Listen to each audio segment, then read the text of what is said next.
So thank you for the comment. The MCC scorecard.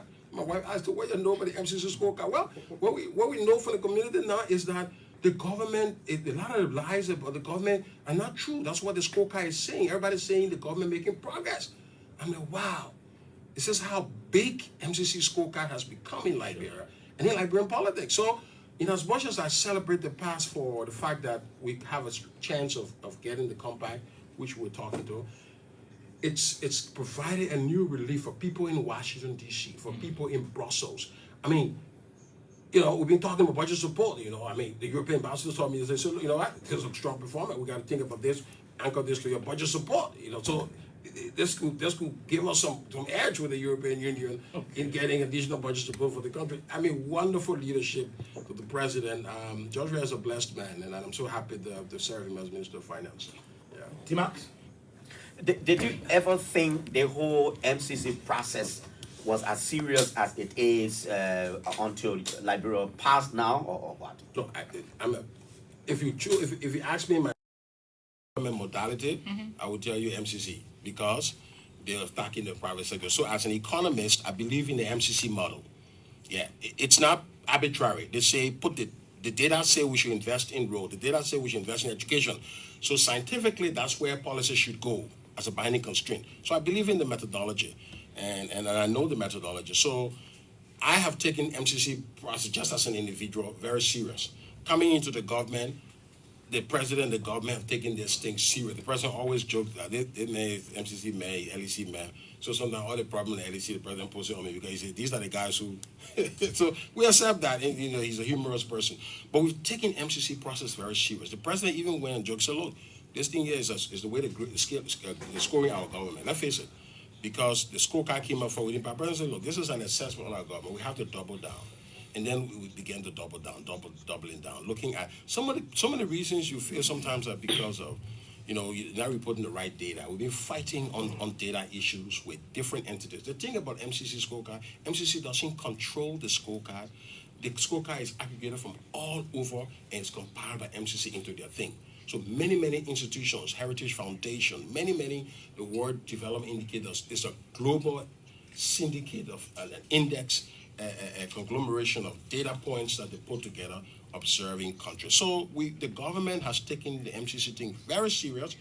The president, going to an election, any president would want to pass. Thank God we're passing 1 year before election, but this pass means a lot. I think what we're doing now is the president, under his leadership, is going to engage the Millennium Challenge Corporation with the help of the United States Ambassador, U.S. Embassy here, to see how we prepare the country to meet the board the board of directors of the MCC. The board is chaired by the American Secretary of State. So passing does not mean you have a compact. That's another clarification. Passing means you get a chance to be taken. So you have to first pass. You have to get to pass. You first have to pass corruption. Obviously, you cannot pass MCC if you don't pass control of corruption. So if you pass 19 indicators and fail control of corruption, you do not pass. Wow. So it's not just the number 12 over 20. You must pass control of corruption to be considered. Okay. All right. So it's a must that you pass among all the indicators. So the whole idea is that, what that pass signal is that over time, the countries, they're ranking Liberia along with other countries. So it's not, MCC is not just looking at one country, looking at how you're comparing with your other countries, the median average, and that's the score we get for corruption. We have to do a lot more in the fight against corruption. The efforts that we are making. You're aware of the LACC law, all right? We'll come to some of that, maybe the new LACC law, what the power it gives to the new commissioners, to the extent that the President of the Republic of Liberia cannot remove any commissioner without the vote of the senators. That's huge. What that says is that the constitutional prerogative and rights enjoyed by a president, right, are not exercised under the LACC law, because he has to then refer to the Senate to remove. So that means these people are going to be independent, objective, they are recruited objectively, And that's a huge step. Mr. Minister, I know we'll come down so that we don't lose control of, the indicators for the compact will come to that. Like you rightly said, to benefit the compact, a country must pass the scorecard. Now, it is difficult to politicize that process because it is data driven. I want to say it that way. But the real politics sometimes is, making your case, before the ball, your application process and all these kinds of things. And as the Minister of Finance and head of the eligibility steering committee, for example, for Liberia, what are you doing at this moment? What is our country doing so that we sustain this scorecard in order to prepare us, benefit another compact? Yeah, so the work in progress for the next pass, which is coming next year. Okay. So significant, and I can tell you, given the visibility that this scorecard has brought, I can tell you, many more agencies of government are conscious now. I mean, they were conscious, but I can tell you, everybody more conscious. And, I was on Spoon, I said we're going to pass 12. I don't want to make a prediction here, but I believe we should be passing 14 next year. We're looking at areas where we're almost passing. The World Bank report said we got to invest in human capital, and the American Embassy released it, talked about investing in people. So this is area where reprogramming the ways we're looking at investment in education, early childhood, primary, textbooks. It's not just infrastructure, but other things that will make children learn. So we're looking at all of those, the Ministry of Education on top of that. So in terms of passing next year, we show we're going to pass. What is important right now for the short term is that the board meets next month to consider Liberia. We have to make, under the leadership of the president, a compelling case to MCC board. The president of Liberia will write a letter to the Secretary of State making a case for Liberia about why Liberia deserved it. He will probably cite the historic relationship between Liberia and the United States. He will cite the fact that Liberia stands with America in democracy and human rights. This is one of the reasons why the president was invited to Washington. He'll be going December. And then he was also invited next year, February, for the Biden Democratic. Only select African leaders who are strong democracies were invited. You go back to the American ambassador's statement on July 4.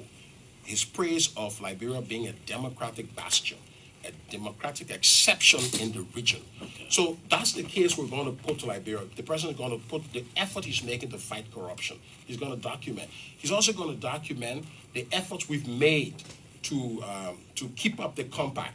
We hired, under the mandate of the president, we hired a consultant who used to work with MCC to look at compact-related issues.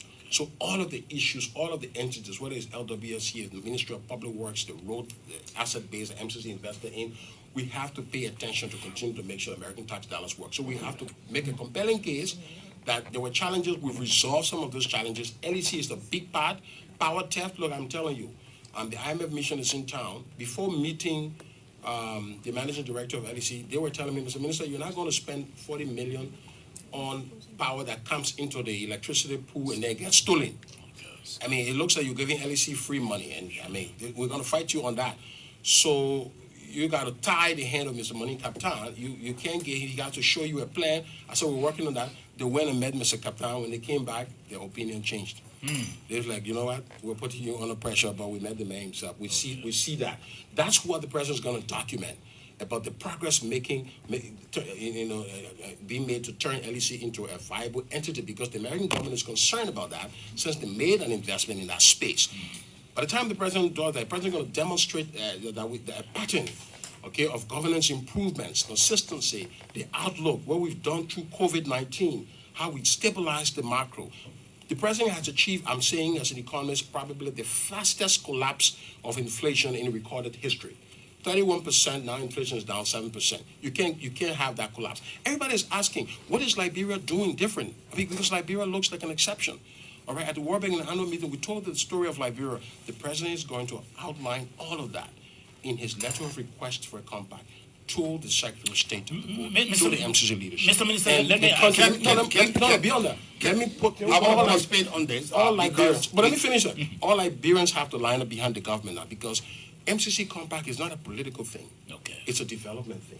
When the money comes, whether it's for education, roads, power, It's for all Liberians. So all Liberians have to be proud of this moment. This is not about, CDC or Unity Party or ANC.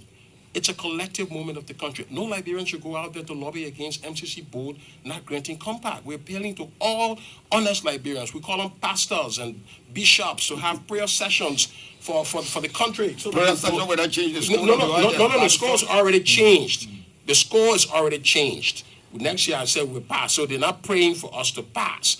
We have passed. Okay. They are now praying for us to for the board to consider us. And I've said the president is not going to say we pray. The president is going to say what we have done, what we will do. He will show the data. Do we know how much money is involved? We're hoping. Let me get to this because the Millennium thing has got to be the only thing that we make noise about. It's being trumpeted all over the place. And I think the minister and his team should be very, very careful how you control people's expectation as to the result that we get in today. It is in my mind, I hope people understand that it is not a huge thing. If you look at our scorecard last year, and where we are now is not that or gigantic jump to where it is. Though we are in the we better off now than we were yesterday. But the minister said something which I want. What do you mean it's not a gigantic jump? This is an interactive thing. No, hold on. No, you hold on. We move from 9 to 12. What do you mean it's not gigantic? If you do the arithmetic, it's 12 over 20. Arithmetic. Yeah, so we were 9 last year. We are 12 now. Yeah, but but I'm talking about passing grades. Let's not go into the argument now. What I'm saying to you is that the minister says something substantively. You can do all the stuff you want to do with regards to the MCC scorecard. If corruption, the issue of corruption, cannot be dealt with, you have not done anything. Surely. Just like the Bible will tell me, seek ye first the kingdom of God and all is righteous and all shall be added unto you. The most of this is the fight against corruption. My thinking that we can do whatever we can do. If we fail in the fight of corruption, we have not done anything at all. Our partner, our traditional partners, in spite of this new report card, sanctioned 3 of our senior officials for corruption. What does that tell us?